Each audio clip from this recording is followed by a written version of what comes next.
مرحبا للجميع، أنا جوناثان الخوري. اليوم 18 من شهر كانون الأول وأنتم مع النشرة اليومية من مكتب المتحدثين باسم المواطنين الإسرائيليين. Don't worry, you're in the right place. Today is UN Arabic Language Day and we decided to start with an opening in Arabic to honor our followers from the Arab world. So thank you very much for tuning in. Hello everyone, I'm Jonathan Al-Khouri. Today is December 18th, 2024. This is the live daily briefing of the Israeli Citizen Spokesperson's Office. You can start sending your questions in the chat and I'll answer what I can at the end of the show. Israel's forces are on the high ground along our Syria border, so jihadists can't use it to kill us. Israel's prime minister and security chiefs visited the highest point, Mount Hermon. They discussed Israel's deployment in the important place until another arrangement is found that ensures Israel's security. Mount Hermon is the highest point in the region, 2,800 meters over 9,000 feet. Mount Hermon is 800 meters, nearly 3,000 feet above the Golan. Mount Hermon overlooks Damascus. Mount Hermon also looks over Tel Aviv. For 50 years, UN troops patrolled between Israel and Syria's armies, including Mount Hermon. Since the fall of Syria's Assad regime, there is no Syrian army.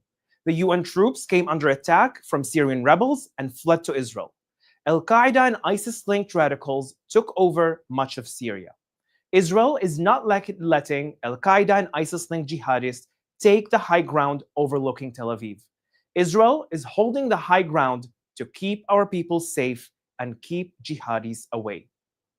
Yesterday, another Hezbollah terrorist was loading weapons in a vehicle in southern Lebanon.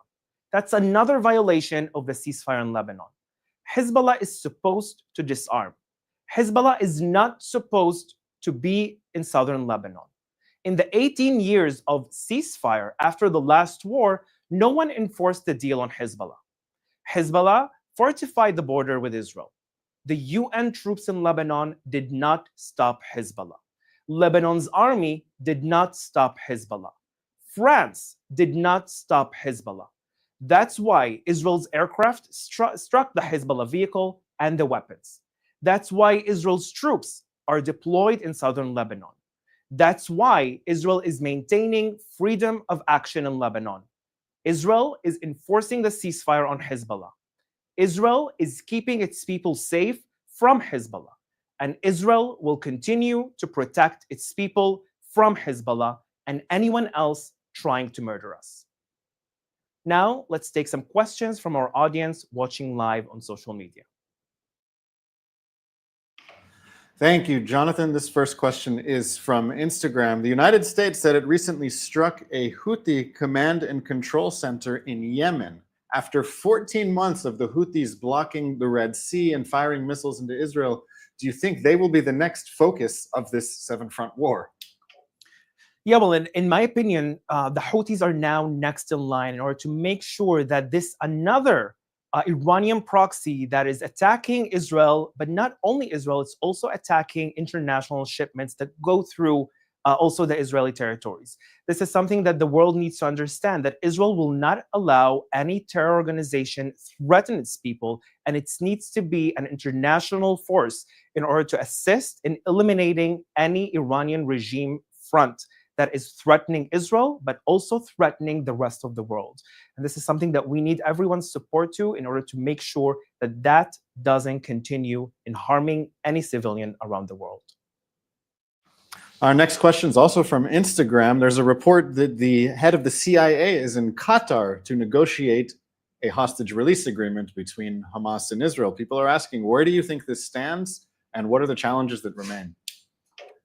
So we're hearing a lot of reports in the last week about an ongoing negotiation that hopefully will end up by Hamas ending its territory regime over Gaza, but also one of the major points that is the most important point, and that's why Israel went to war against Hamas, is to return back all the 100 hostages that are still remained in Hamas's terror dungeons in Gaza. And this is something that all Israelis, and I know that everyone worldwide, are really looking forward and anticipating for the return of all the hostages back to their families. And hopefully we will see everyone back safe, except of course those that were already announced dead because of Hamas's persecution, because of Hamas's executing them in captivity. We are really optimistic, but on the other hand, Hamas is a terrorist organization that have refused numerous times to have any ceasefire or to return the hostages. That was the Israeli demand from the beginning of the war.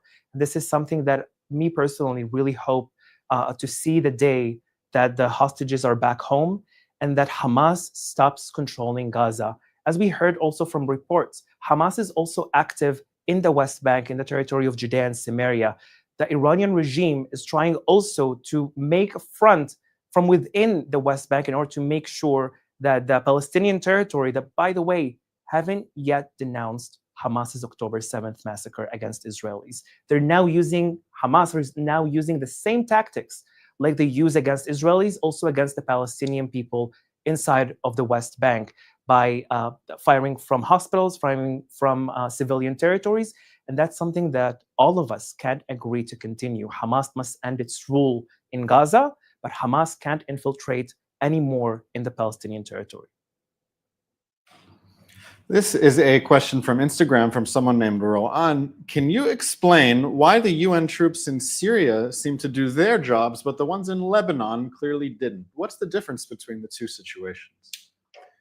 Well, that is a fantastic question. First of all, the deployment of UN in Syria were UNDOF. And I believe that one of the major things is that Israel made sure not to have that front being heated. But also, we've seen a lot of reports from the last years of the Syrian civil war since it started around 2011, where we had a lot of breaches of that front. And UNDOF, although wasn't successful in preventing from missiles to be fired against Israel from those territories.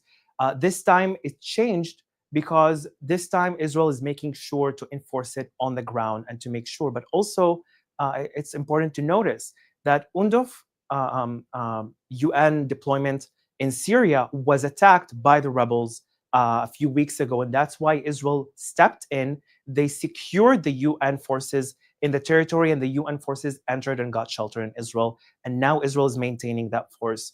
At the end of the day, Syria was, you can say, in much more control of the situation over its border. Yet in Lebanon, you had Hezbollah that did whatever they want, forcing Lebanon to accept every breach of Lebanese territory that they have done throughout the years. This is about time that we change that equation.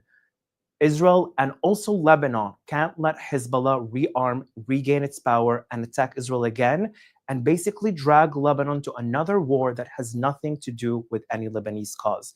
And also, this time, we don't need only to have alliance with the UN forces in Lebanon. It shouldn't end by having a piece of paper as a ceasefire. It needs to end with peace deal, not with a piece of paper. This is our final question today. As the Iranian regime's proxies grow weaker, do you fear that the Iranian regime will race to a nuclear weapon? This is the main concern of Israel right now, is that Iran is heading towards a nuclear weapon. That's why Israel has done everything in its power in order to make sure that Iran wouldn't hold that capabilities.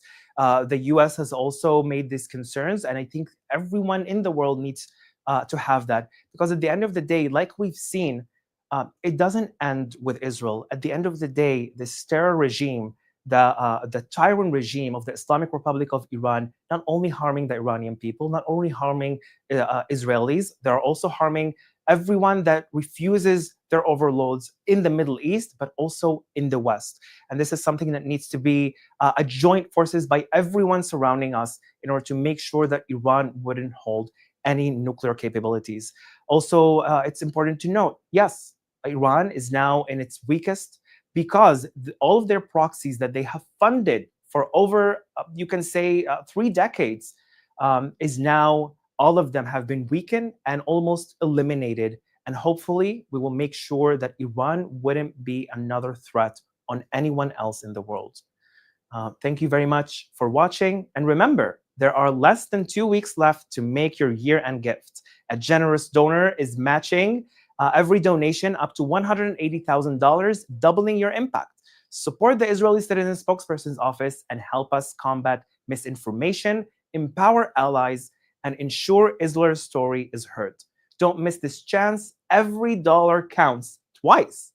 That's all we have time for. Thank you very much for tuning in. We'll be back tomorrow at 3 p.m. Israel time and 8 a.m. East Coast time. And if this is the last time I see you before Christmas, I want to wish you a happy Christmas and Happy New Year.